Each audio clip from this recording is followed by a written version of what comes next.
नमस्कार. The deep डाईव्हमध्ये आपलं सगळ्यांचं स्वागत आहे. आज आपण क्लाउड कॉम्प्युटिंगच्या जगात एक खूप महत्त्वाचा टप्पा गाठणार आहोत. आपल्यासमोर आहे मायक्रोसॉफ्ट लर्नवरील ॲझ्युअर मॅनेजमेंट अँड गव्हर्नन्स हा लर्निंग पाथ आहे. आणि असं ऐकलंय की हा AZ900 म्हणजे ॲझ्युअर फंडामेंटल्स परीक्षेच्या तयारीचा तिसरा भाग आहे. अगदी बरोबर. आणि खरं सांगायचं तर हा फक्त परीक्षेसाठी नाहीये. क्लाउड वापरणाऱ्या प्रत्येकासाठी हा एक अत्यावश्यक विषय आहे. कारण अनेकदा काय होतं की लोक क्लाउडवर गोष्टी तयार करण्याच्या उत्साहात असतात, पण त्या तयार झालेल्या गोष्टींचं व्यवस्थापन कसं करायचं याकडे दुर्लक्ष होतं. अच्छा, म्हणजे घर बांधण्याचं प्लॅनिंग तर जोरदार सुरू असतं, पण घर बांधून झाल्यावर सोसायटीचे नियम, मेंटेनन्सचा खर्च आणि घराच्या सुरक्षेचा विचार नंतर केला जातो. तसंच काहीसं. तुम्ही अगदी योग्य ठिकाणी बोट ठेवला आहे. म्हणूनच हा लर्निंग पाथ इतका महत्त्वाचा आहे. यातली 4 मॉड्यूल्स आपल्याला नेमकं हेच शिकवतात. म्हणजे आधी खर्चाचं नियोजन, मग सोसायटीचे नियम, त्यानंतर काम करण्यासाठी योग्य अवजारं आणि शेवटी सगळं व्यवस्थित आहे की नाही यावर लक्ष ठेवणं. हा संपूर्ण प्रवास आपण आज उलगडणार आहोत. उत्तम. चला तर मग या प्रवासाच्या पहिल्या थांबावर जाऊया. खर्चाचं नियोजन. म्हणजेच पहिलं मॉड्यूल ॲझ्युअरमध्ये खर्चाचं व्यवस्थापन. याला आपण गमतीने पैशाचं गणित असं म्हणूया का? हो, चालेल की. पण हे गणित नेमकं कशावर अवलंबून असतं? म्हणजे जसं आपलं विजेचं बिल आपण किती युनिट्स वापरतो यावर अवलंबून असतं, तसं ॲझ्युअरमध्ये खर्च कशावर ठरतो? खूप चांगला प्रश्न आहे. मुख्यत्वे 3 गोष्टी आहेत. एक, तुम्ही कोणता रिसोर्स निवडता. म्हणजे तुम्ही छोटी स्कूटर भाड्याने घेताय की मोठी SUV यात फरक आहे. दुसरं, तुम्ही तो रिसोर्स कोणत्या ठिकाणी म्हणजे रिजनमध्ये ठेवता. मुंबईत घर घेणं आणि गावाकडे घर घेणं यात जसा खर्चाचा फरक असतो तसाच इथेही आहे. आणि तिसरं, तुम्ही तो किती वेळ आणि किती प्रमाणात वापरता. समजलं. आता इथे 2 कॅल्क्युलेटर दिसतायत. एक आहे प्राइसिंग कॅल्क्युलेटर आणि दुसरा टोटल कॉस्ट ऑफ ओनरशिप म्हणजे TCO कॅल्क्युलेटर. पहिल्यांदा ऐकल्यावर हे दोन्ही सारखेच वाटतात. यात नेमका फरक काय आहे? एक तर सरळ किंमत सांगतं, मग दुसऱ्याची गरज काय? हो, हा गोंधळ होणं स्वाभाविक आहे. याला सोप्या भाषेत समजून घेऊ. प्राइसिंग कॅल्क्युलेटर म्हणजे तुम्ही सरळ दुकानात जाऊन विचारता, हा टीव्ही कितीला आहे? तो तुम्हाला फक्त टीव्हीची किंमत सांगतो सकट. त्याच्या वॉरंटीचा खर्च आणि महत्त्वाचं म्हणजे हा टीव्ही घेतल्यामुळे तुम्हाला थिएटरमध्ये जाऊन पिक्चर बघायला जो खर्च येणार होता तो वाचून किती फायदा झाला याचा संपूर्ण हिशोब करणे. अरे वा. म्हणजे TCO कॅल्क्युलेटर फक्त येणारा खर्च नाही, तर वाचणारा खर्च पण दाखवतो. नेमका तोच मुद्दा आहे. कंपन्यांसाठी हे प्रचंड महत्त्वाचं आहे. ते जेव्हा स्वतःच्या ऑफिसमध्ये सर्व्हर ठेवतात तेव्हा त्यांना फक्त सर्व्हरचा खर्च नसतो, तर त्यासाठी लागणारी जागा, AC, वीज आणि ते सांभाळणारे इंजिनियर्स हा सगळा खर्च येतो. TCO कॅल्क्युलेटर हा सगळा वाचणारा खर्च मोजून तुम्हाला निव्वळ किती फायदा होतोय हे स्पष्टपणे सांगतो. म्हणजे हा निव्वळ हिशोब नाही, तर एक प्रकारे आपला आर्थिक सल्लागारच आहे.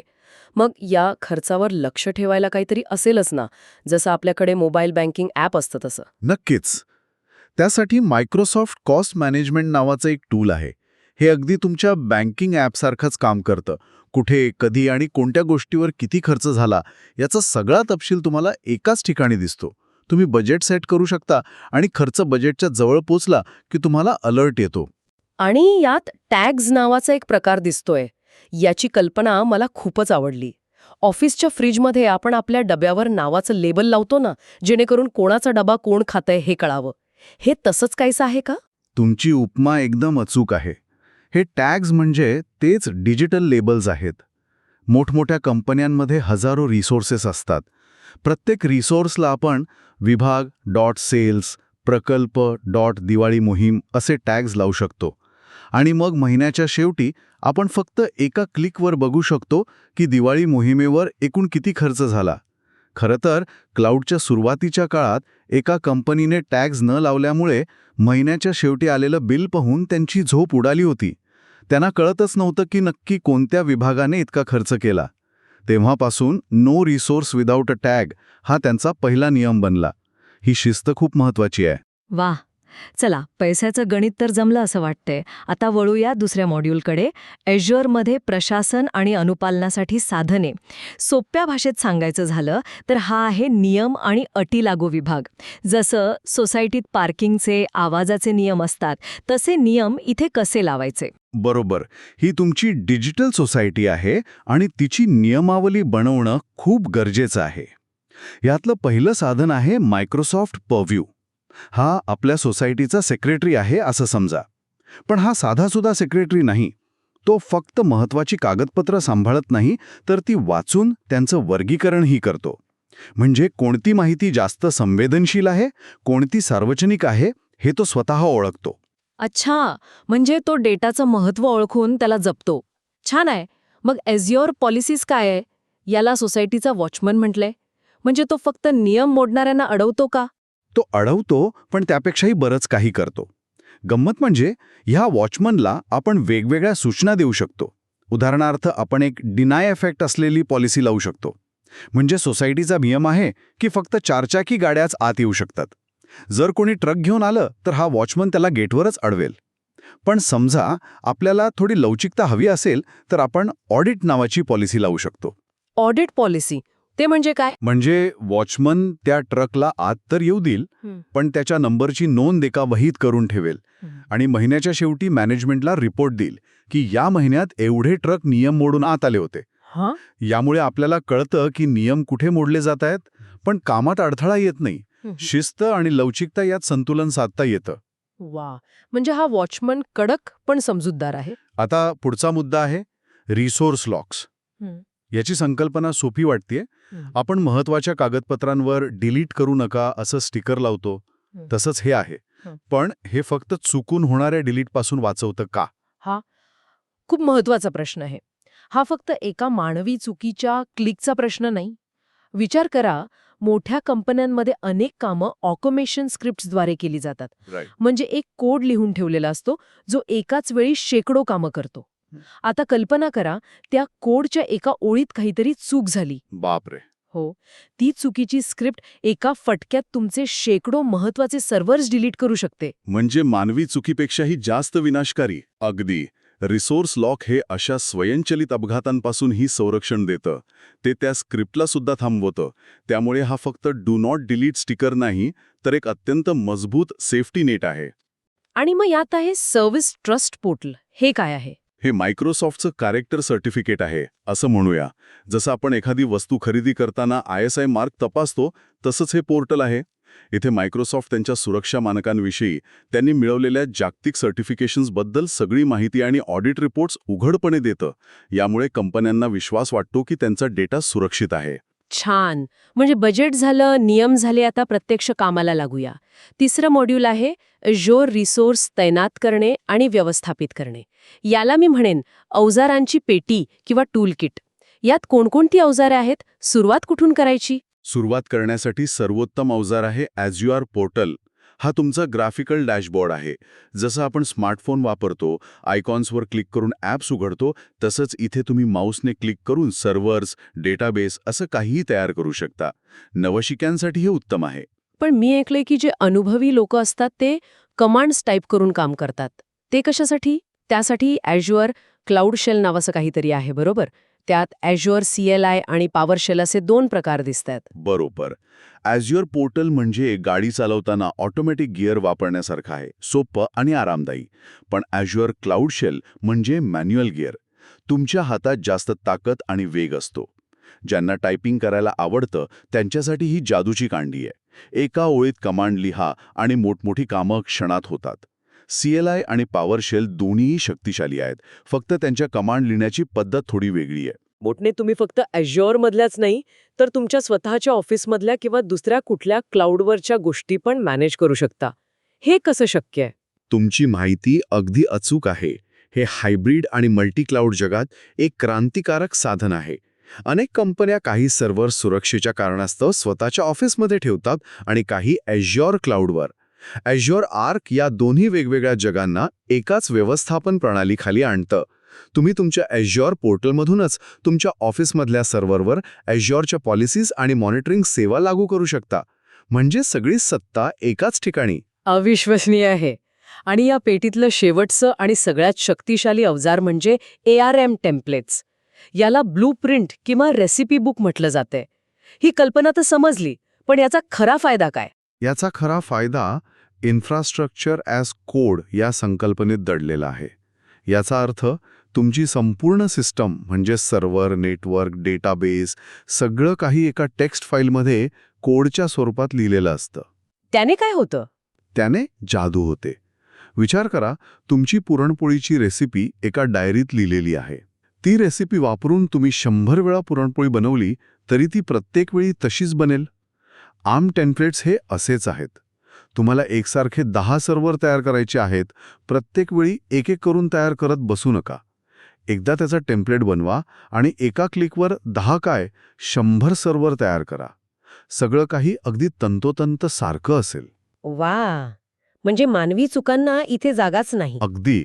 आणि सर्वात मोठा फायदा म्हणजे तुम्ही या कोड फाईलची आवृत्ती म्हणजे व्हर्जन सांभाळू शकता.